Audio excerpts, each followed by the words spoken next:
Quando é que essa nuvem de fumaça vai embora? O GDF monitora a situação, criou um grupo de trabalho para pensar em alternativas que melhorem a qualidade do nosso ar, assunto que a Maíra Guedes traz para a gente agora ao vivo, né? Qual é a situação hoje do céu de Brasília e o que esse grupo de ação, criado pelo GDF, tem planejado para esse período que a gente está passando, hein, Maíra?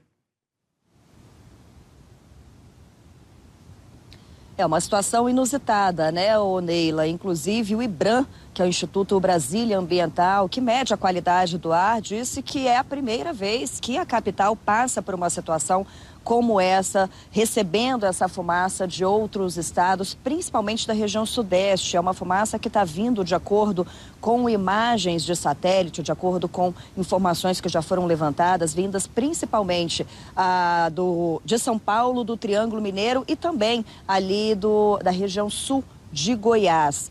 Essa fumaça hoje já não está sendo vista com tanta nitidez como a gente acompanhou no domingo e ontem.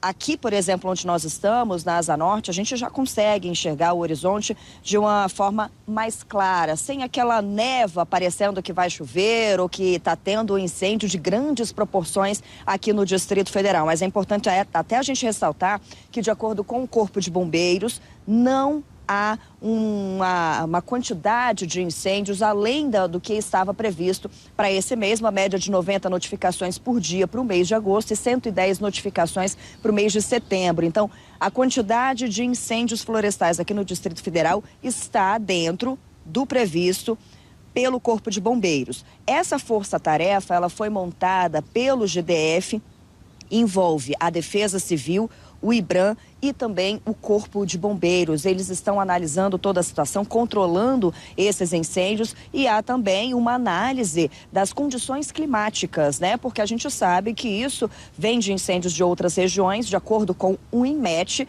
mas hoje a situação começa a melhorar. Por quê? Há uma mudança na rota do vento e aí já está levando embora essas partículas e evitando que as partículas das fumaças de outros estados cheguem ao Distrito Federal. O agravante, viu, Neila, que nós passamos aqui na capital, que estamos naquele período de seca, ou seja, altas temperaturas. A previsão para hoje à tarde, por exemplo, é de até 32 graus e uma umidade relativa baixa, que varia de 20% a 30%. Por isso, nós aqui estamos sentindo bastante essa fumaça. Maíra, imagina 32 graus, que é para os fortes, com a umidade a 20% e a fumaça no ar. Não é brincadeira, não. Quais são as recomendações da pasta da saúde para todo mundo que vive aqui no Distrito Federal, Maíra? Será que é preciso usar máscara, hein? Ela ajuda ou ela atrapalha a respirar?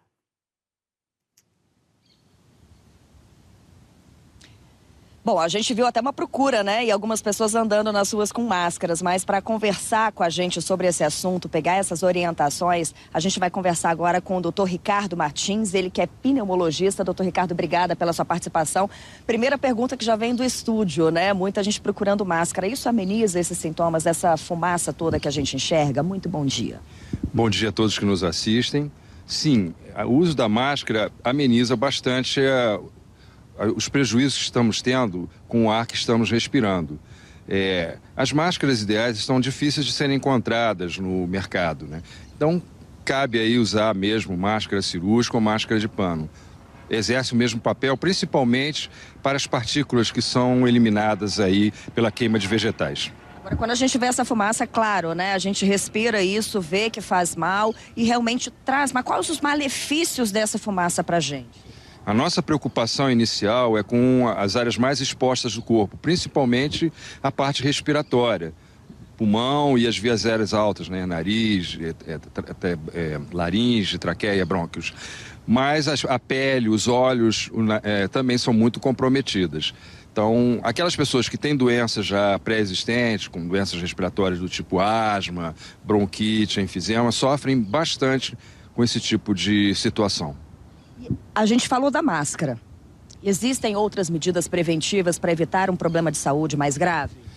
Numa situação como essa de domingo, então o ideal é que a pessoa não saia de casa, que ela fique em casa com as janelas e portas fechadas, deixando as frestas cobertas com panos úmidos e aumentar a umidificação da casa. Pode ser com umidificador ou com toalhas molhadas e bacia d'água, evitando que a bacia fique muito próxima de crianças para evitar acidentes.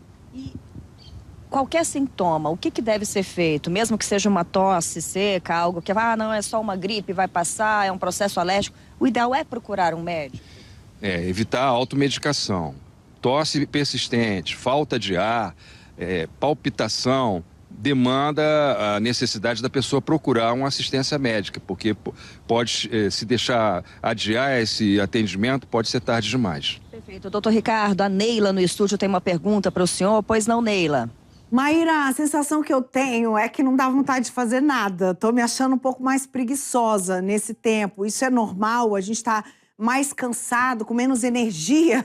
Como é que a gente combate isso? É descansando? Pergunta para ele. Claro, vamos lá. A Neila está fazendo um comentário seguinte, a gente está na seca, a gente naturalmente já sente esses efeitos. Com essa fumaça, parece que a sensação é que o nosso corpo está cansado, não dá vontade de fazer nenhuma atividade. Isso é normal? É perfeitamente normal. Acho que, Neila, você lembrou bem. Independente de fumaça ou não, nós estamos passando por uma situação de crítica na cidade, que é baixa umidade e temperaturas quentes. Então, as pessoas precisam ter cuidado já, independentemente de fumaça ou não. Com a fumaça, isso agrava a situação, porque o oxigênio respirável da atmosfera é substituído por gases tóxicos, além das partículas vegetais que podem ser inaladas, né, vegetais que estão sendo queimados. Então, independente da fumaça, as pessoas precisam ter cuidado com relação a hidratar-se e evitar exercícios nas horas mais quentes do dia, entre as 9 e 17 horas. E uma alimentação saudável também ajuda a manter essa energia. A gente fala muito de beber bastante água, mas manter essa alimentação também ajuda a trazer uma forcinha a mais aí para o corpo, doutor? Podemos aproveitar para praticar também alimentação saudável, colorir o prato, né? Verduras, legumes, frutas são muito desejáveis de serem usadas nesse período do tempo, né? E quando a gente fala hidratação, não precisa ser só água, pode ser também suco de frutas naturais, água de coco, são bem-vindos nesse momento.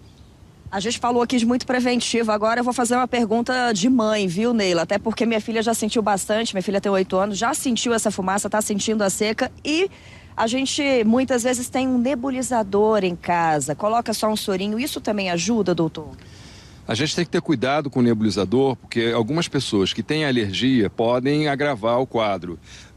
Pode confiar na hidratação oral, que ela funciona muito bem, ela hidrata o corpo de uma maneira geral, não só a pele e o sistema digestivo, mas também o corpo de uma maneira geral. Então, nós médicos preferimos que as pessoas se hidratem, pela via oral mesmo, e usem soro fisiológico nos olhos e no nariz para amenizar esses efeitos ruins do ar que estamos respirando. Perfeito, uma orientação bacana. O senhor também falou de umidificador, que ele ajuda bastante, mas a higienização desse umidificador também é importante, né? Porque senão acaba provocando outros problemas. Acho que você lembrou bem, quer dizer, a umidificação pode ser feita de casa, pode ser feita com um umidificador, tendo o cuidado de fazer a limpeza diária do equipamento e a troca de água, evitando jogar o vapor do umidificador na cara da pessoa, quer dizer, ele tem que ficar no ambiente, evitando também jogar na parede, porque pode mofar a parede. E não havendo condições de adquirir o umidificador, isso pode ser feito através de toalhas molhadas nas cabeceiras da cama ou nas janelas e bacias d'água, com atenção para evitar acidentes dentro de casa. Deixar essas bacias d'água em lugar inacessível a crianças e pessoas que têm dificuldade de locomoção. Perfeito, doutora, a gente hoje já está olhando aqui mais ou menos o horizonte, já não vê tanta fumaça, já é um alívio para a gente. Sem dúvida nenhuma, a gente fica feliz da fumaça tá sendo contida, né? Pelo menos aqui no Distrito Federal, mas a gente está tendo notícias que no Brasil parece que a situação já está melhor. Mas, de qualquer maneira, acho que Neila chamou muito bem a atenção para a questão de que ainda vivemos um ambiente de perigo, que é a baixa umidade do ar, que demanda cuidados especiais nessa época do ano. Ou seja, continuar com sorinho, alimentação saudável, evitar atividades em horários de pico, aquelas orientações que todo brasiliense já sabe de cor, tá na cartilha. Exatamente. E fazer a dança da chuva para a gente comemorar assim que chover. Isso é dito até em vários locais públicos, né? Aqui em Brasília a gente comemora quando chove. Comemoramos quando chove, mas olha, doutor, de acordo com o IMET, ainda sem previsão de chuva, ainda teremos aí esse restinho de agosto. Setembro a situação deve piorar um pouquinho, então não vamos depender tanto da chuva. A gente pode até fazer a dança da chuva, né, Neila? Fazer aquela brincadeira, quem sabe ela chega. Mas enquanto isso, é preventivo, é cuidar da saúde, é amenizar esses sintomas da seca e dessa fumaça que ainda bem está indo embora. Muito bom, Maíra. Agradeço ao nosso médico simpático, agradeço a ele a participação. O Cartaz falou aqui ontem que ia fazer dança da chuva. Quem sabe todo mundo dançando chove. Brincadeiras à parte, a gente aqui da Record, a gente acredita muito no poder da oração. Se todo mundo está vibrando no mesmo pensamento, isso tem força, né? E ó, como o médico falou, não se sinta cobrado se você sentir vontade de descansar, não. A gente hoje em dia trabalha tanto que quando a gente descansa, a gente acha que está perdendo tempo. Às vezes você está ganhando tempo, você está se recuperando para continuar. Fruta, verdura e legume, né? Coisa que vem da terra, menos descascar, né? Menos desembrulhar, na verdade, mais descascar, que é os que os nutricionistas dizem pra gente. Beijo, Maíra. Agradeço ao simpático doutor.